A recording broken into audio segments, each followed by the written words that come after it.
దేశవ్యాప్తంగా ప్రస్తుతం దేవాలయాలపై పెద్ద ఎత్తున చర్చ నడుస్తోంది.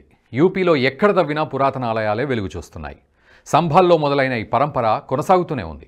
భూమి పొరలు చీల్చుకుని ఇప్పటికే పదుల సంఖ్యలో ఆలయాలు బయటపడ్డాయి. నాడు ఇస్లామిక్ దండయాత్రల్లో కొన్ని వేల ఆలయాలు ధ్వంసమైతే ఆ తర్వాత రాడికల్ ఇస్లామిక్ మతోన్మాదుల కారణంగా దశాబ్దాల పాటు హిందూ ఆలయాలు మరుగున పడ్డాయి. కనీసం ధూపదీప నైవేద్యాలకు కూడా నోచుకోని దీనస్థితి. యోగి ఆదిత్యనాథ్ చొరవతో యూపీలో అలాంటి ఆలయాల వెలికితీత జోరుగా సాగుతోంది. ఒకవైపు ఇలా పురాతన ఆలయాల పరిరక్షణ యజ్ఞం సాగుతోంటే, మరోవైపు ప్రభుత్వాల కబంధ హస్తాల్లో నుంచి దేవాలయాలకు విముక్తి కల్పించేందుకు విశ్వ హిందూ పరిషత్ నడుంగట్టింది. దేశవ్యాప్తంగా భారీ ప్రచార కార్యక్రమానికి శ్రీకారం చుట్టింది. జనవరి 5 నుంచి జాగరణ్ అభియాన్ పేరిట ప్రచార కార్యక్రమాన్ని ప్రారంభించనున్నట్లు విహెచ్పి జాతీయ ప్రధాన కార్యదర్శి మిలింద్ పరాండే ప్రకటించారు. విజయవాడలో నిర్వహించనున్న హైందవ శంఖారావం సభతో క్యాంపెయిన్ మొదలవుతుందని చెప్పారు. ఈ సభకు దాదాపు 3 లక్షల మంది హాజరవుతారని, ఇక్కడి నుంచి మొదలయ్యే ఈ కార్యక్రమాన్ని దేశవ్యాప్తంగా ప్రచారం చేస్తామన్నారు. దేవాలయాలపై ప్రభుత్వం చెలాయిస్తున్న పెత్తనంపై దేశవ్యాప్తంగా ప్రచారం చేయడం ద్వారా ప్రజల్లో అవగాహన తీసుకురావడానికి ప్రయత్నం చేస్తామన్నారు. తద్వారా దేవాలయాల విముక్తి కోసం విహెచ్పి పోరాడుతుందని స్పష్టం చేశారు. గతంలోనూ పలువురు ఆధ్యాత్మికవేత్తలు, స్వామీజీలు, ప్రముఖ దేవాలయాల ఆస్థాన పూజారులు ఫ్రీ టెంపుల్ నినాదాన్ని వినిపించారు. సద్గురు జగ్గి వాసుదేవ్ మొదలుకొని చిలుకూరు బాలాజీ ఆలయ ప్రధాన పూజారి సిఎస్ రంగరాజన్ వరకు ఎందరో ప్రభుత్వ కబంధ హస్తాల నుంచి ఆలయాలకు విముక్తి కల్పించాలని డిమాండ్ చేస్తున్నారు. మరి ఇది సాధ్యమేనా? విహెచ్పి డిమాండ్ నెరవేరుతుందా? అసలు ఎందుకు ఈ డిమాండ్ ఇటీవలి కాలంలో ఎక్కువగా వినిపిస్తోంది? ప్రభుత్వ అజమాయిషీ లేకపోతే ఆలయాలు బాగుపడతాయా? తెలుసుకునే ప్రయత్నం చేద్దాం. మొదట ఇస్లామిక్ వలస పాలకులు, ఆ తర్వాత తోలుమందం ఆంగ్లేయులు, ఇప్పుడు సెక్యులర్ ప్రభుత్వాల పెద్దలు హిందూ ఆలయాల మనుగడను ప్రశ్నార్థకంగా మారుస్తున్నారు. నేడు రాజకీయ నిరుద్యోగులంతా ధర్మకర్తల్లా మారిపోయి హిందూ ఆలయాలు అందిన కాడికి దోచుకుంటున్నారు. పుణ్యక్షేత్రాలు వారికి పునరావాసాలుగా మారిపోయాయి. మసీదులు, చర్చిల్లో మాత్రం సెక్యులర్ ప్రభుత్వాలకు నో ఎంట్రీ. అక్కడి నుంచి ఒక్క పైసా తెచ్చే ధైర్యం వీళ్లకు లేదు. పైగా వక్ఫ్ లాంటి బోర్డులు పెట్టుకుని ఎంత దోచుకున్నా పట్టించుకునే నాథుడే ఉండడు. మక్కా యాత్రలకు మాత్రం కోట్లల్లో సంతర్పణలు చేసినా అడిగేవాడు ఉండడు. కానీ హిందూ దేవాలయాల మీద మాత్రం ట్యాక్సులు, సేవల రూపంలో కోట్లు దండుకుంటారు. దీనికంతటికీ ఆలయాలపై సెక్యులర్ ప్రభుత్వాల అజమాయిషీ కారణం. నిజానికి ఆలయాల విషయంలో జోక్యం చేసుకోకపోవడమే సెక్యులరిజం. కానీ అదే సెక్యులరిజం పేరుతో ప్రభుత్వాలు ఆలయాలపై పడి దోచుకు తింటున్నాయి.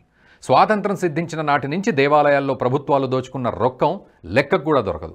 లక్షల ఎకరాల ఆలయ భూములు అన్యాక్రాంతం అవుతున్నాయి. కోట్ల రూపాయలు చేతులు మారిపోతున్నాయి. అందుకే ప్రభుత్వ కబంధ హస్తాల్లో నుంచి ఆలయాలకు విముక్తి కల్పించాలని దశాబ్దాలుగా హిందూ సంఘాలు, ఆధ్యాత్మికవేత్తలు, స్వామీజీలు పోరాటం చేస్తున్నారు. దేశవ్యాప్తంగా 9 లక్షల ప్రముఖ హిందూ దేవాలయాలు ఉంటాయని ఒక అంచనా. వాటిలో 4 లక్షల దేవాలయాలు ఆయా రాష్ట్ర ప్రభుత్వాల కబంధ హస్తాల్లో బందీ అయి ఉన్నాయి. అలాంటి ఆలయాలకు విముక్తి లభించాలంటే 1951 నాటి the Hindu religious and charitable endowments చట్టాన్ని సవరించాలి అనే డిమాండ్ వినిపిస్తోంది.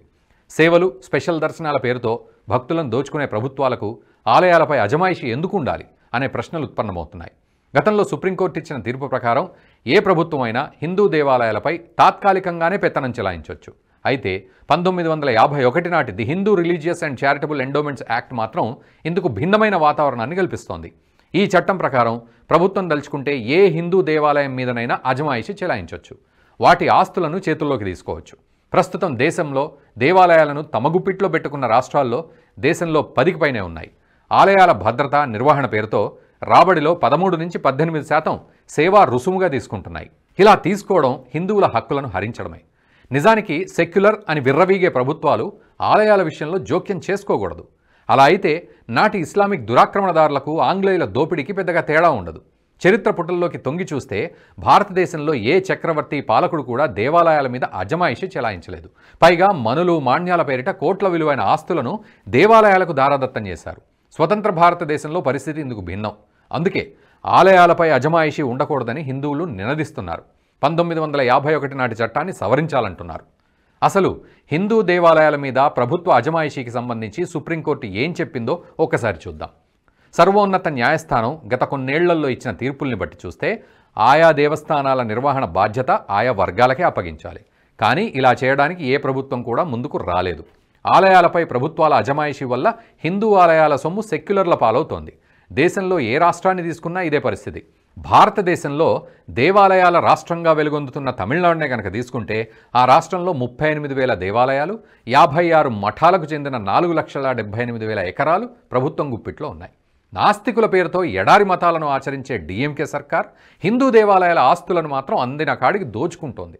నిజానికి తమిళనాడులో హిందువులు తమ విశ్వాసాల పట్ల, ధర్మం పట్ల చాలా అనురక్తి కలిగి ఉంటారు. అయినప్పటికీ అక్కడ హిందూ ధర్మానికి, హిందూ ఆలయాలకి, దేవతామూర్తులకు జరిగినంత అవమానం మరెక్కడా జరగదంటే అతిశయోక్తి కాదు. ఇందుకు బూటకపు ద్రవిడ ఉద్యమమే కారణం. ద్రవిడ రాజకీయాలన్నీ హిందూ వ్యతిరేకత లక్ష్యంగా సాగుతాయి. ద్రవిడవాదాన్ని నరానా జీర్ణించుకున్న డిఎంకే నేతలు హిందూ ధర్మంపై నోటికొచ్చినట్టు వాగుతారు. ఒకడేమో వైరస్ అంటాడు, మరొకడు వ్యసనం అంటాడు. అన్నా డిఎంకే వంటి పార్టీలు హిందూ వ్యతిరేకత నుంచి కాస్త బయటపడినా డిఎంకే నేతల్లో మాత్రం హిందూ ద్వేషం అంతకంతకు పెరుగుతూనే ఉంది. అయితే హిందూ ధర్మ పరిరక్షణను, పాలకులను అక్కడి ప్రజలు వేరుగా చూస్తారు. అందుకే కరుణానిధి లాంటి నాయకుడు హిందూ ధర్మాన్ని, హిందూ దేవుళ్ళని కించపరిచినా ఆయనకే ప్రజలు పట్టం కడుతూ వచ్చారు. ఇప్పుడు అతని వారసుడు రాజ్యమేలుతున్నాడు. అందువల్ల దేవాలయాల అన్యాక్రాంతానికి గురైనా, యథేచ్ఛగా హిందూ ఆలయాలను కూల్చినా ఎవరూ నోరు మెదపరు. దీంతో ఆలయాల రక్షణకు తరచుగా కోర్టులను ఆశ్రయించవలసిన పరిస్థితి. ఇంత దారుణంగా కాకపోయినా మిగతా రాష్ట్రాల పరిస్థితి కూడా ఇదే. పశ్చిమ బెంగాల్, కర్ణాటక, రాజస్థాన్, గుజరాత్, మహారాష్ట్ర ఇలా ఏ రాష్ట్రాన్ని తీసుకున్నా సింహభాగం ఆలయాలు ప్రభుత్వ కబంధ హస్తాల్లో మగ్గిపోతున్నాయి. ఆంధ్రప్రదేశ్ విషయానికి వస్తే 34,000 దేవాలయాల్లో అత్యధికంగా ప్రభుత్వ అజమాయిషీలోనే ఉన్నాయి. శ్రీకూర్మం, అరసవల్లి, సింహాచలం, అన్నవరం, బెజవాడ కనకదుర్గ, ద్వారకా తిరుమల, అంతర్వేది వందల దేవాలయాల్లో 1-2 తప్ప మిగిలిన వాటి పాలన గురించి పట్టించుకునే నాదుడే లేడు.